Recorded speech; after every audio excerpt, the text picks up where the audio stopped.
د متلونو کیسې له خپل وطنه ګل وطنه کتاب څخه. د کتاب لیکوال عبدالنافع همت، ویاند او چمتو کوونکی سید لودین. متل دی وایي سیرلی ته لا ښه یې، خواښ یې نه لرې بیده یې. وایي چې یوې خواښې پر خپل مژور ډېر ظلم کاوه. د کور ټول کارونه یې په کول. مژور که به روغه وه که به رنځوره، له ناچارۍ یې د کور ټول کارونه په یوازې سر کول. مېړه یې هم پر خبره غوږ نه نیوی او د مور و پلار یې څه په وسه نه وه چې د دې ظالمې خواښې له شره یې خلاصه کړي.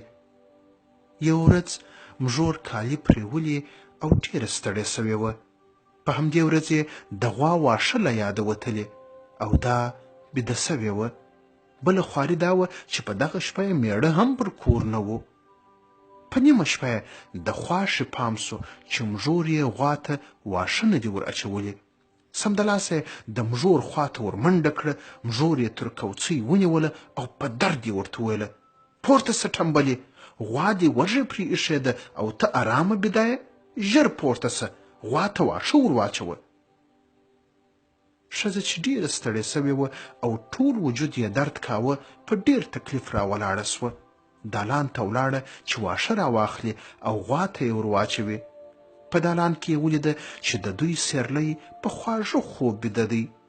ښځه چې خوب زنګوله، پر خپل مظلومیت او یوازیوالي ارمان ورته ودرېد او سیرلی یې تر ځان بختور وګاڼه.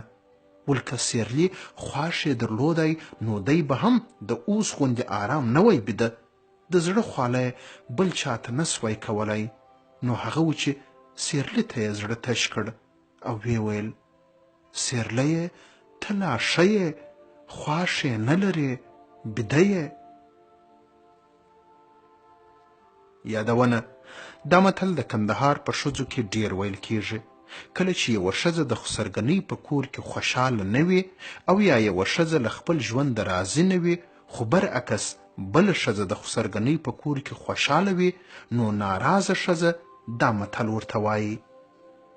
د کتاب لیکوال وایي چې دا کیسه مې په کوچنیوالي کې د کندهار ولایت ارغنداو ولسوالۍ د ناګان د کلي د ببو نومې بوډۍ څخه اورېدلې ده.